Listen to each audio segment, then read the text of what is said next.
I'm probably going to start in a place that some of you might not have expected, and that's talking about children. You know, I think children are absolutely amazing. To be honest, I think they have some of the best leadership traits of anybody that I know. You know, they're endlessly curious. They're unapologetically honest. You know, they mean what they say and they say what they mean. They're persistent with their goals and resilient in a way that is absolutely phenomenal. I mean, think about how many times a child falls down before they actually take those first steps. Or how many times they miss before the food actually lands in their mouth. They're probably more emotionally connected than any adult that I've ever met. I mean, there's no smoke and mirrors. They cry when they're sad, they laugh when they're happy. I think adults could learn a lot from that, don't you? And so, really you could say that they're just being real. And isn't that a thing that we all talk about these days? Actually being real. So we have this beautiful little kid with all these amazing traits. And then along arrive us really intelligent adults. And we start to teach them. And we say, no, you can't, don't touch. It's too dangerous. Essentially what we're doing is instilling fear in them.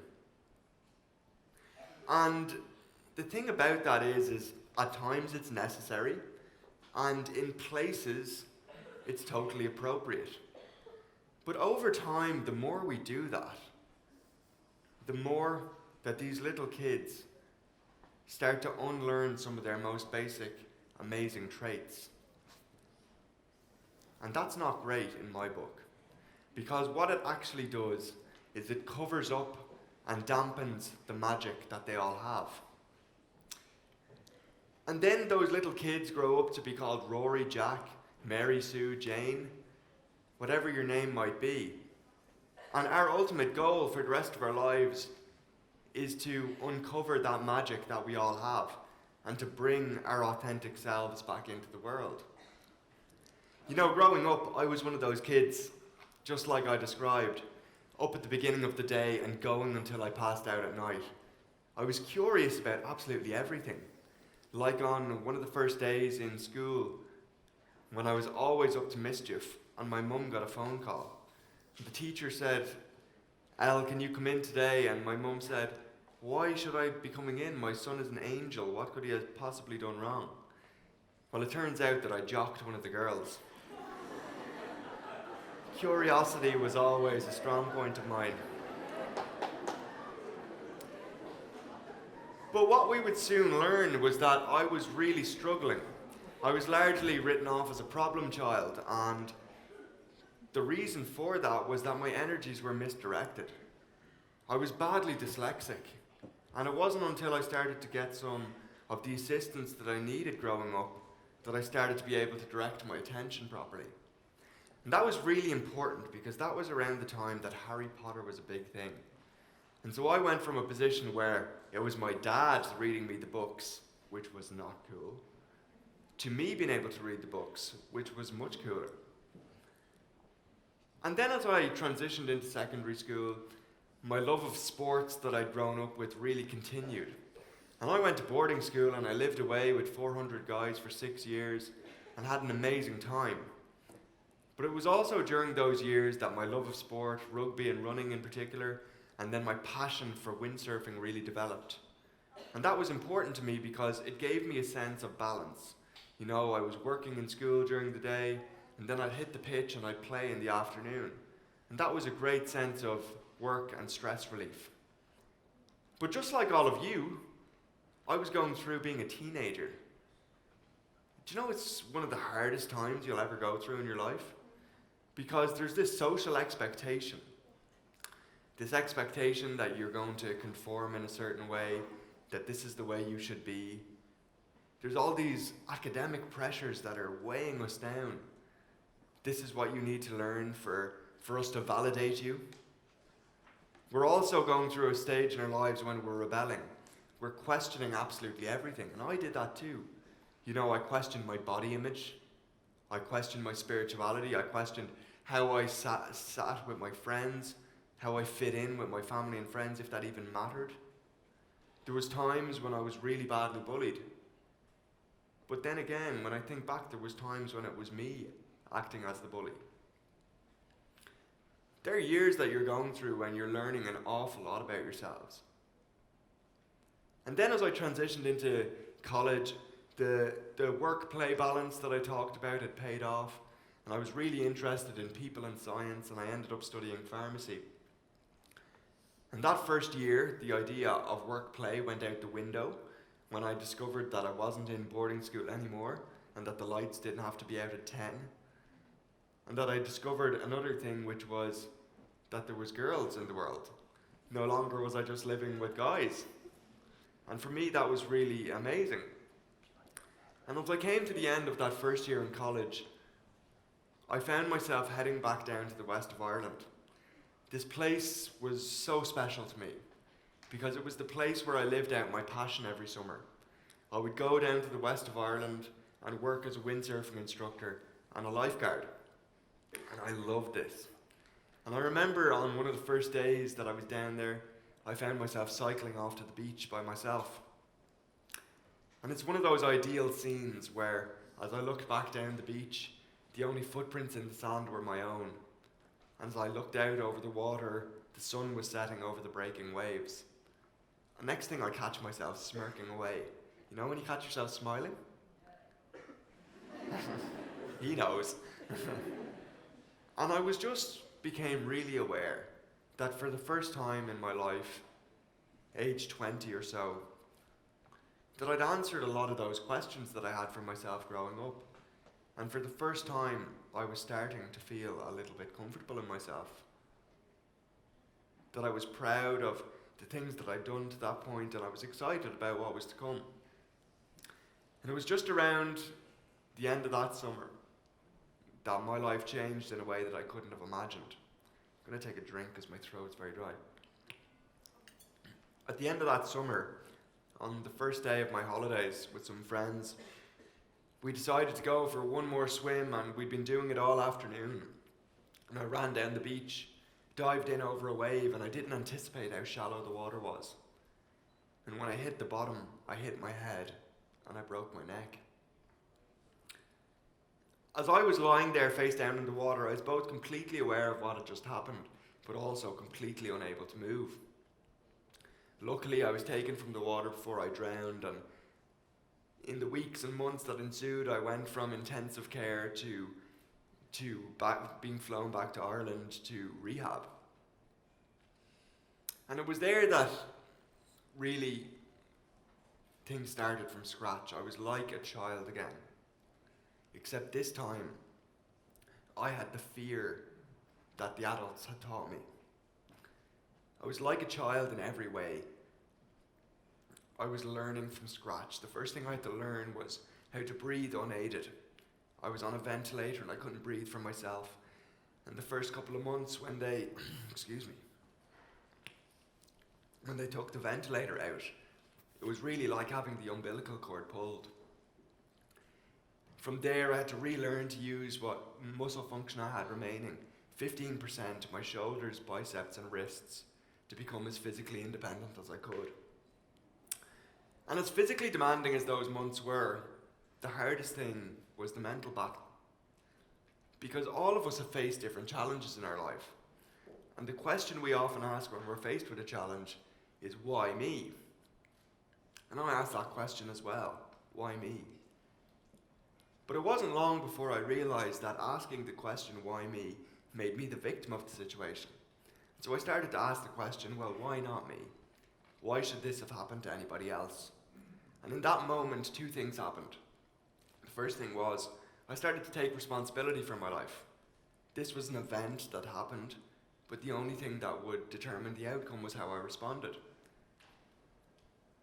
And so I decided to start coming from a place of love rather than a place of fear. And the idea of coming from a place of love was that I could see this as an opportunity. I could leverage this event in my life and say, this is a new beginning.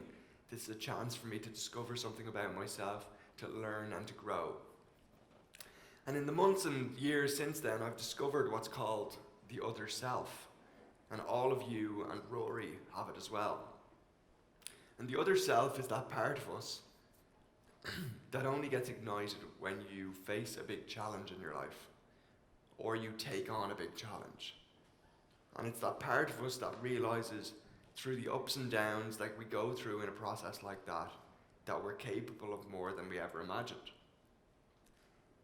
And that, discovering that part of myself that all of you have as well, over the last couple of years has led me to do some things I never would have imagined possible. Only 13 months after finding myself in intensive care, and been told that I would need the assistance of 2 people to do everything for the rest of my life, I found myself living away from home and back in college. Over the months and years that would proceed, I started to get more involved in college life and push myself out of my comfort zone in a way that I never would have previously. I started to take things from ideas in my mind to creating them in the real world. And so one of those ideas was to go on a road trip down the west coast of the States and to make a documentary about it, to show people that our limitations are only perceived. And we did that, and it started to win awards. An amazing journey. But over those next couple of years, I would discover more about myself than I ever imagined possibly, and I finished that degree, and then I went on and studied the professional degree, and I've just qualified as a pharmacist last week actually. But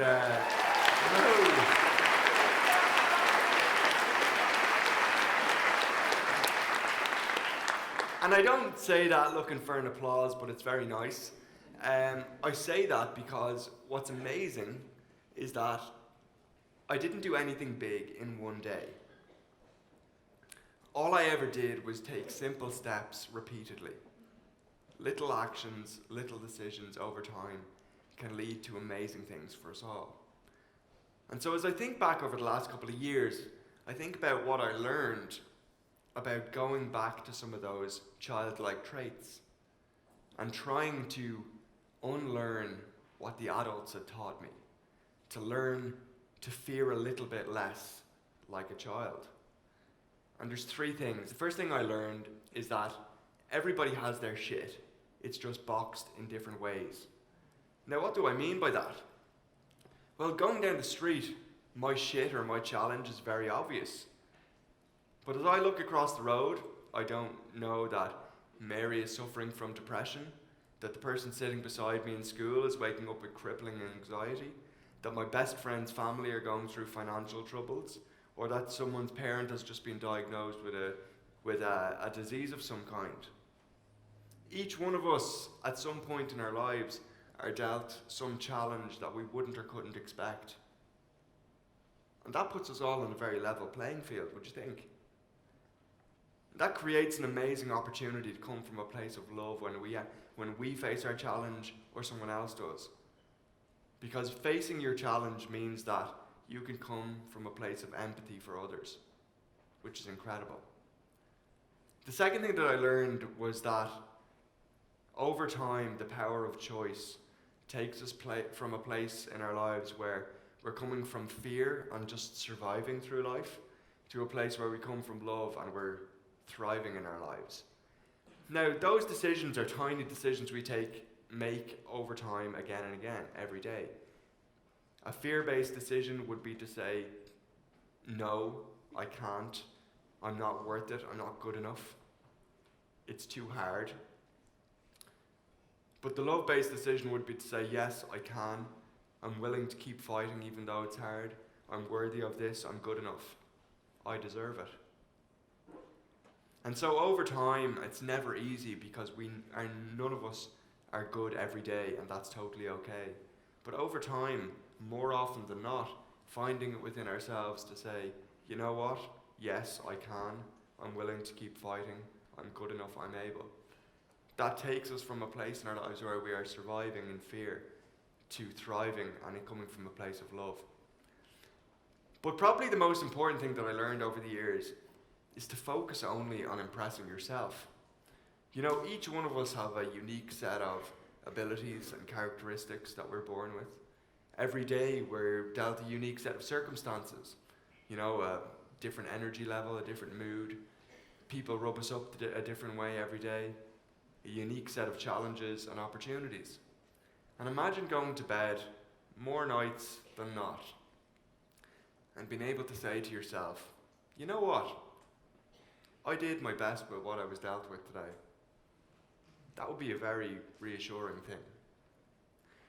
Now, around the beginning of this year, this is the last thing I'll say, is around the beginning of this year, I found myself slipping back into a place of fear. I was uneasy about a few things. I was questioning myself in different ways and some of the decisions I'd made. And I found myself sitting down to write. And what I wrote is this: there is no right or wrong path. Just a series of events that either gives us a flavour for what sets our heart alight or dampens our soul. What I do know to be true is that in a world that is not always a smooth ride, and a life that is more disillusioned, disconnected, and full of people wearing masks than ever before, the bravest thing that any person can possibly do, despite the challenges they may face, is to bring their authentic selves to the world, and that is when the magic will happen. So my challenge and my hope for you guys going forward is that you can take yourself from that fear-based place back to a little bit more love for yourself and for others, and that in doing so, the world gets to see a little bit of that magic that each one of you have within you. Thanks very much.